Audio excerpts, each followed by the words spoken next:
अगला टॉपिक है हमारा रजिस्टर।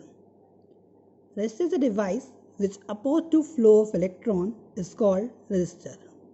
ऐसी डिवाइस जो किसी सर्किट में करंट के फ्लो होने का अपोज करे उसे क्या बोलते हैं? Register.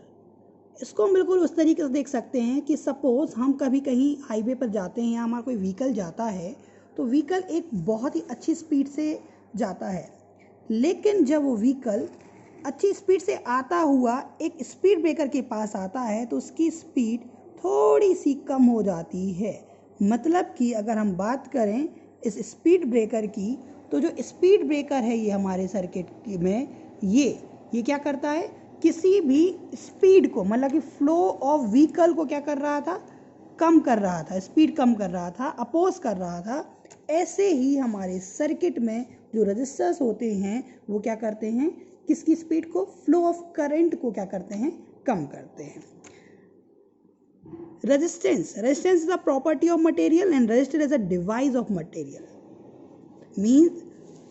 Resistance and device. Register एक डिवाइस होता है और रेजिस्टेंस प्रॉपर्टी होती है, और काम क्या है? दोनों का ही oppose to flow of electron.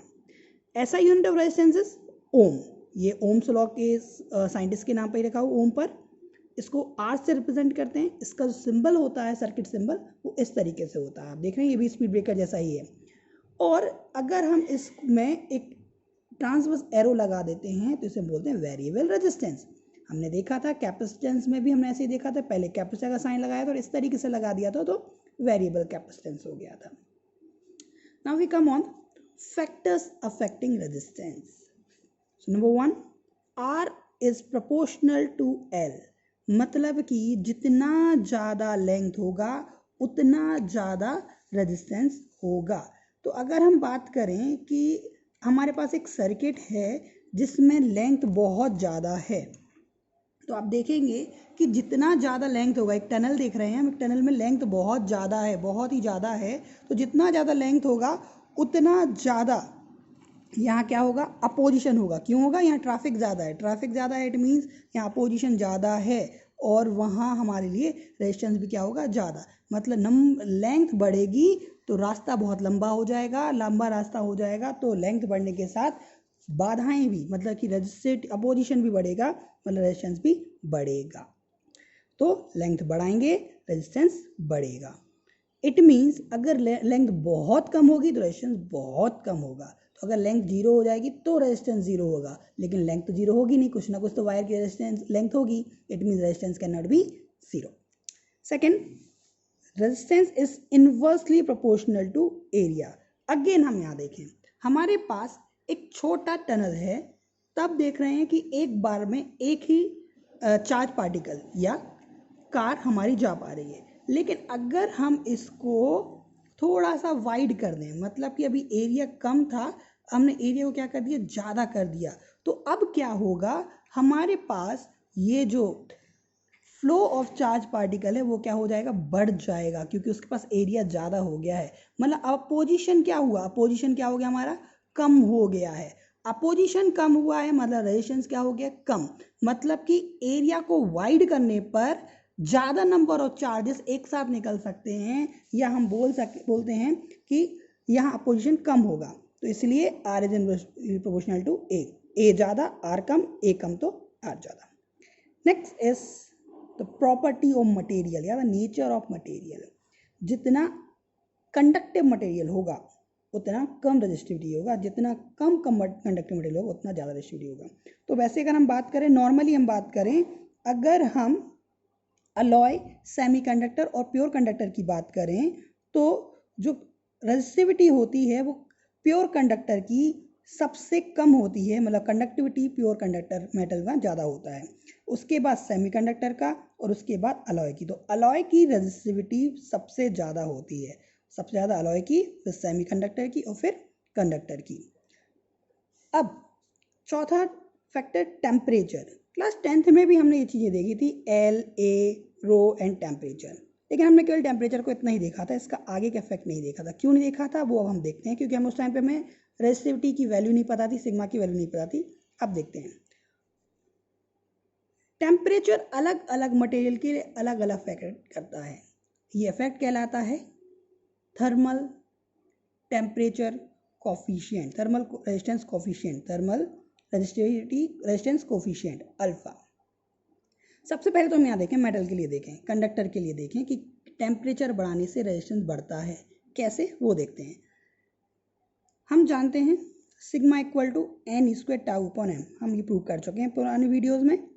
और रो इक्वल टू होता है 1 अपॉन सिग्मा, तो sigma equal to rho equal to क्या आ जाएगा, इसको पलट दें, m upon n square tau.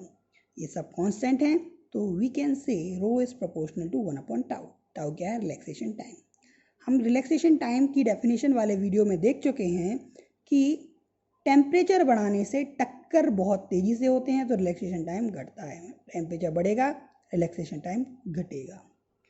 अब रिलैक्सेशन टाइम घटेगा तो टेम्परेचर इन्वर्सली प्रोपोर्शनल, मतलब की रेजिस्टिविटी बढ़ेगी।